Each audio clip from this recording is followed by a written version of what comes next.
Welcome back to Saturday Social, where we are joined by Ben and Matisse. Right, Joe, I think we're going to give some props now for some of the teams outside of the stereotypical Big Six, because you've got the likes of Bournemouth in second, Sunderland just come up, spent time in the top four. There's been a lot of teams, a lot of players from those teams that are doing very well. So it gave us a little bit of an idea for this next section. Yeah, we've asked the boys to pick their best 11 made up of only players outside of the traditional Big Six. You know, Man United, Man City, Liverpool, Spurs, Arsenal, Chelsea. So there's going to be some alternate names coming at you today, but we want to talk about their performances this season. Okay, really. Should we start with goalkeepers? Have you got an agreement? Yes, we do. I think. Yeah. This is good shout. like one of the signings of the season, isn't it, Robin Ruffs? Yeah, only 22 years old. I don't think anybody really heard that much about him before he even came to the league. He's made one mistake, but outside of that, he's barely put a foot wrong. I think it was the Aston Villa shot from Matty Cash that he maybe should have saved. Other than that, he's kept them in so many games as well. I remember Palace away, he was getting peppered with shots, making so many big saves. And that could be, look at where Sunderland are right now in terms of the buffer they've got from the relegation zone. He has been as big a part of that as any of the other players. Joint third clean sheets. That's crazy. Incredible. I think we shout out Nick Pope as well. 5 clean sheets in the Premier League, only Raya with more. But I think that's a good shout, and there's total agreement. Let's move on to right back, where there's a bit of disagreement. So, Matisse, you've gone with. There is, but it's interesting because one of your players, Mukiele, then might have a slightly different role. Yeah, so Mukiele, this is the thing with Sunderland. They alternate between a back four and a back five. So I've got a lot of respect for some of the Sunderland defenders, because I just feel like systematically they're having to kind of interchange positions and they're still performing at such a high level. I think a lot of the defence has to be kind of considered for this team, because when I watch him from PSG this season, debut season now, he's so tough to get past. Like I'm so impressed with just the physicality, the commitment, the dedication. It's just, this is a proper Premier League player for me. Reminds me of like Stoke under Tony Pulis, where he would just have giants back there and they all look like centre backs, but they're all technically actually, fairly solid. What was it, £10 million as well? I think they brought him for. So you've got him as a centre back. Not to give a spoiler away. Yeah, I've got him as a centre half. But again, like you said, they do alternate between the back 3 and 4. I've gone for Daniel Munoz. I just think, obviously, he started this season well as well, but I'm kind of thinking about with some of these picks, the credit in the bank they've got and how well and consistently they've performed over the past year or so. Munoz is a specialist in his position, offers so much going forward, defensively works so hard as well. That's a tough one. Like I said, I have got Mukiele at centre half, but I think Munoz is just, you could make the case for both. I think never injured. No, it's insane. Well, if we're looking at, I think Munoz is widely regarded as one of the best in his position in the league in general. And I think the fact that we've potentially got Mukiele later on anyway, do we edge to Munoz? Yeah, I think we should, because we're going to bring Mukiele to the table, and I think he's a really strong contender for the centre-back role as well. I agree. Like Matisse said, he can play dual positions, can't he? So, Ben, you've got in your centre-back. So I've got Nordi Mukiele and I've got Mark Gay as well. I think that Marcos Senesi was a shout for this with how well he's played this season, considering that Bournemouth sold 3 out their 4 defence and they've almost got better from a defensive perspective is insane. There might be another Bournemouth player to talk about further down the line from a defence point of view. But I went for Mark Gahey. Again, just the leadership I think that he brings, how good he is on the ball. Again, Palace have had a decent defensive start to the season as well. Other than the Bournemouth game, I think they've been quite controlling from a defensive perspective, and Mark Gay is just still a massive part of that. One of the best centre-halves in the league, and there's a reason why he's going to be going to Madrid, Liverpool, Bayern, Inter Milan apparently. He's got his pick of clubs at the end of the season, and he's still had a very strong, solid start. And maybe he's going under the radar. Just on that, on Gay. I think he actually might end up at Madrid. Do you? Wow. Yeah, on a free. They love a free transfer, don't they, Madrid? But then Liverpool will still be in for it. Maybe Liverpool push the button in January, pay a little bit of money, get him early, like Madrid did with Trent for the Club World Cup. Let's stick Gahey up then, because you've both got Gahey. And we'll chat about. Well, I'd prefer to keep Sunderland involved here. I mean, I think Van Heck is just a really good player. I think he's just fantastic for Brighton. His build-up play is massive for them. I think he's their best centre-back by far. And I think he's one of those players that may be going under the radar, that might be getting a big move very, very soon in the next couple of years. As we see a lot of top teams maybe do need a centre-back. Liverpool, I think he'd suit them perfectly as well. But yeah, I do think I'd edge yours. Yeah, Van Heck is incredible on the ball. He's a good option for a lot of big clubs. Defensively though, Brighton, looking a bit shaky. Yeah. I think one clean sheet in the last 21 games. So going for Mukiele. Yes, down. Both had him, so I think he should be up there. Let's go to left back, because again, disagreement here. It's nice for giving props to a lot of players, a lot of clubs. Matisse, do you want to kick us off? Again, it's the the ability to go between left side centre back in the 5 and left back in the 4. Yeah. I just think the way that they've recruited, again, debut seasons, and they're just all coming in and smashing it defensively. And I think he got a goal against Nottingham Forest, massive goal there as well, the winner. And I'm just really impressed with all of their defence, to be honest. So I have to put him forward. I was struggling with left back a little bit. I didn't have like loads of options out there, but he sprung to mind. So. Yeah, I was going to say on Aldereta, you generally, like you said, in terms of centre half or fullback, you could put any of Sunderland's defenders in here, I think, as well. Dan Ballard, worthy of a shout for centre back. I've gone for Adrian Traffert. I think the way that he's come in and replaced Milos Kerkez again, there was a lot of people very worried about Bournemouth's transfer business in the summer with losing Howson, Zabani and Kerkez. Kerkez has gone to Liverpool and has almost been exposed a little bit. I think that's probably more to do with the system rather than him as a player. But Traffert has come in and this is a guy that could almost go on to be better for Bournemouth than Kerkez was. From an attacking point of view, great crosser, solid defensively as well. He's got an assist to his name. I've been really impressed with what I've seen so far. I think it's quite mad the fee they ended up getting for, given he's multiple caps for France, experienced, and has just fitted into this team. It's credit to Areola, of course, as well. The quality of his coaching. I think it has been true fair so far. I would agree with that. I'd agree. In that left back slot. Let's go to defensive midfield. I think there's an agreement.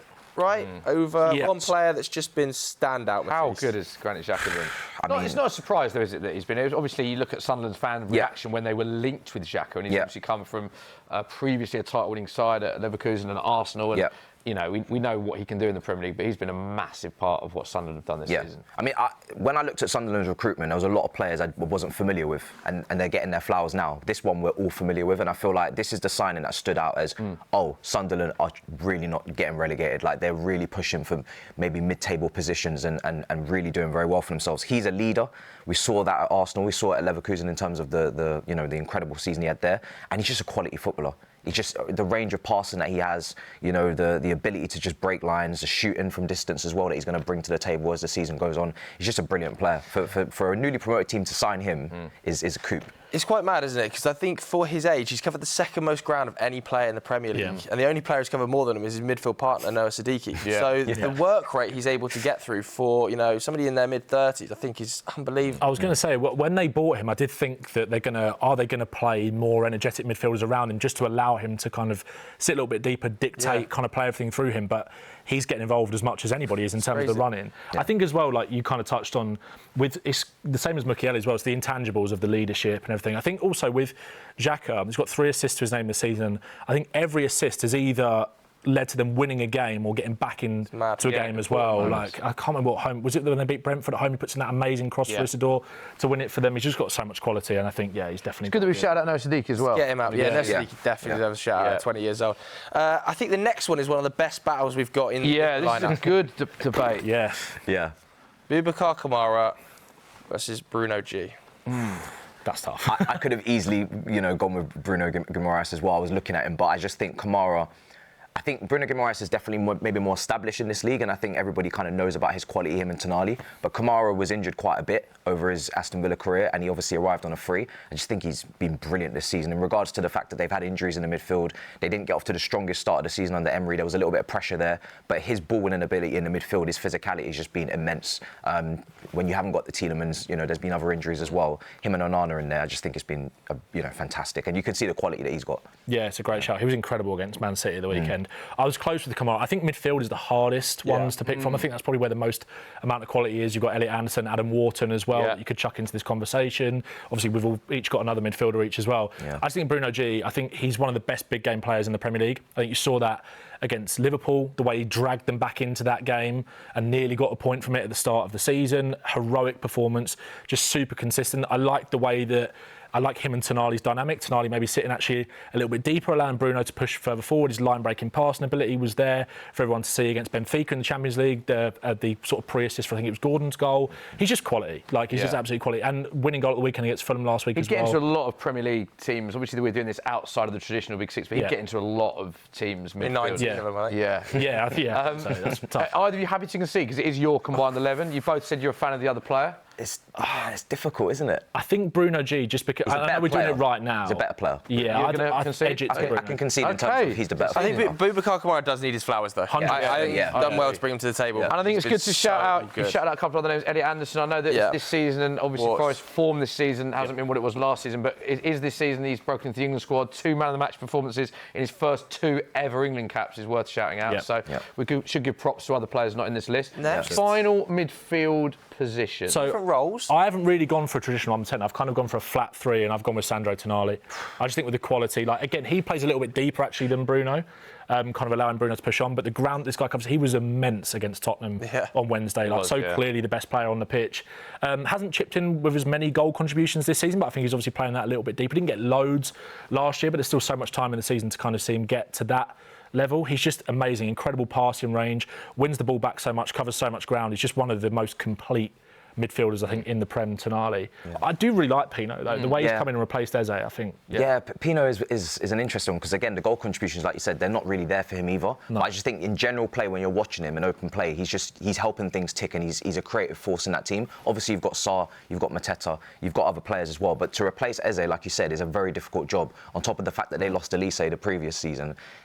Just this little spark that he brings and the ingenuity, I think that's key for Palace right now. This is tough, but I think Tonali, I mean, you guys probably saw Paul Scholes' comments on the overlap where he said that he was the best midfielder in the league, ahead of a Caicedo, ahead of a Rice. Is that going too far, do you think? Because I think Newcastle fans would probably be talking about that sort of narrative as well. I think a tiny bit too far. But then who am I to judge Paul Scholes' ability to rate midfield? So it's like, But I think I would have Caicedo and Rice over him, but I don't think it's that far off. I think it's Tonali. I feel it's Tonali. I think we have to have Tonali. Shout out Pinino, though. Yeah. Right, let's move on to right wing. Should we do next? Right wing, I think. Yeah. And you've got. Yeah, what a player. What a player. That's why when I didn't go from like a natural number 10, I was kind of thinking, well, you've got Njai on the right who likes to get into those kind of pockets in the 10 anyway, which is actually where I think he does some of his best work, which is testament to how well he's played for Everton over the past couple of years, especially this season, considering he looks amazing on the right, but I don't think it's his best position. I think he likes to kind of be more over here, floating into that kind of pocket. He's brilliant, like getting out of tight situations as well, in deeper areas as well. I think everyone saw the clip against Man City where he dribbles, takes 4 or 5 players out of the game on the edge of Everton's own box, was really relentless against Tottenham last Sunday as well, so impressive. He's gone to the top of my winger target list, so Joe Lewis, if you're listening, make that happen in January. He is crazy. He watches on the ball. He's so comfortable on the ball. He is kind of like a streets baller. Like he's someone that you can't predict which way he's going to go. He's got the step overs. He's got the lovely kind of easy on the eye. Touch, the glide. But then even the final product, I think Grealish is doing a lot of the creating maybe on the left hand side. He's pulling away to the back post and he's got the movement as well. So I agree. I think he's better on the left, but on the right he's brilliant as well. It's mad. A few years ago he was playing like rising ballers on YouTube. Crazy, man. I think I'd agree. I think we did this, didn't we? We both had Njai. I think we should shout out Ismaila Sarr as well. He's having seven Premier League appearances. I think he's got 3 goals and an assist, plus also the midweek 2 goals against Liverpool. Seems to always score against Liverpool. But I've been so impressed with this guy every time he plays. I think it's good to shout out players that haven't been selected. But left agreement with Njai. Let's go to the left. Obvious. It's got to be Semenyo. It's got to be. What a player! Best player in the league outside of Haaland. Yeah, where does he rank in terms of the best? He's right. You could easily say that he's the best outside of the top 6 in terms of the responsibility that he takes on the ball at times to go past players to score goals. Is he the best, including the top 6 this season? Best winger. Yeah. I think he's got to be, isn't he? Yeah, I mean, I think so. I think the best wingers are probably the guys that we're talking about here today. Yeah, because I think some of the more traditional names like Saka, etc., have got off to slower starts because of injuries. Obviously, Salah as well, has gone off the boil a little bit. Yeah. Semenyo's definitely gone up a level, I think, this season as well. Like you saw it in shades last season. First half of the season, Bournemouth were excellent. He was a massive part of that. Yeah. I think they started to maybe go off the ball slightly in the second half of the season with that intensity, and maybe Semenyo suffered because of that as well. So it'd be interesting to see if the same thing happens this year. But it feels like, in terms of what you said, taking responsibility, it's just jumped up another level. Like he's got 9 goals and assists in the Premier League this season in 9 games. He's also an interesting stat. He's got the best shot conversion in the Premier League this season, which, when you think of the amount of goals that Haaland scored, is incredible. It's why we're having the chat of he's probably up there as best players in any position this season in terms of form. He's so strong, isn't he, on the ball? I think they wanted 70 million from over the summer, and I was like, that's a lot. Now stick him down. I don't think there's the price of any debate here. And then this is the big debate, I think, the striker position, because there are a lot of names. A lot of players. So who are you bringing forward? Yeah. There's some rogue shouts here. There's some rogue shouts. I think there's about 4 or 5 players here that could have been mentioned. Got bring some names. I'm going to bring a couple of names. I want to bring this man to the table. Igor Thiago, by the way. He's got 6 Premier League goals. Yeah. And also Wilson Isidore. Big Nick. Yeah. Danny Welbeck. Let's do the stats. Isidore, 4 Premier League goals. Thiago, 6 Premier League goals. Voltemada, 4. Danny Welbeck, 5. Mateta, you've got 5 goals. Nick Voltemada, 4 goals and assists. So they're all in that similar vein of goals. Have you made the wrong calls here, lad? Voltemada's the one. Could be 4 goals and assists, yeah. Yeah, the goals to minutes ratio and the fact that he's 19 again, debut season. Crazy. I just wanted to give him his flowers because he's not a starter at the beginning of the season with Evan Nilsson starting, and I didn't have a clue, in terms of him coming off the bench and what kind of impact he's going to have. And the fact that he's been able to get winning goals, for games for Bournemouth and to make such a massive impact. 4 goals in 6 when you're playing 165 minutes-ish, something. Yeah. That's incredible. Yeah, that's an incredible rate. Yeah. So I don't know what the potential is going to look like maybe as the season goes on, but I think he's someone to just put out there. And you've got Mateta. I still think Mateta is the best all-round option right now. And I actually think the fact that he's had a slightly poorer start to the season in terms of, I think he's missed the most amount of big chances. Yeah. That Bournemouth game was the best encapsulation of what Mateta is all about. Like, he dragged them back into that game with his hold-up play and his finishing ability, scored the pen and then missed the sitter in the last minute. But I do think the fact that some Palace fans are maybe saying he's not quite playing at the level we saw last year is actually testament to the level that I think he's got to. Okay. Now I think he's kind of, over the past couple of seasons, the body of work that he's put in makes him still... If you're taking kind of current form solely out the window, I still think he's the best all-round option out of the strikers outside the big 6. Yeah. But my favourite is Voltemada, so I'm quite upset that in hindsight I didn't go for Voltemada. If we're basing it on strikers, surely goal scoring has to be a metric that we look at. And again, going on with Thiago, we haven't given Brentford any flowers yet in this item. Igor Thiago, 6 Premier League goals, which is more than anyone else being brought to the table. I think he deserves a shout. Yeah, for sure. And also, like, the fact that they're not really... I know there's a bit of a lag. Like, they lost Tony a couple of years ago now, and Wissa stepped up in terms of the goal scoring. The fact that they bought Thiago to kind of replace Tony, really, didn't they, initially? And the fact that he's doing that has replaced Wissa. You haven't noticed a massive drop-off in terms of Brentford so far this season. Thiago's worth a shout, but... Do you want to change, lads? Of course. Do you want to... Of course. I'll put Voltemada That's my favourite striker, It's my favourite. It might be my favourite player in the league right now. Yeah, it's crazy, because it's not just about his goals, it's about his hold-up and his link-up as well. So there we have... the boys' 11 of non-traditional Big 6 players so far this season. Some unbelievable names there.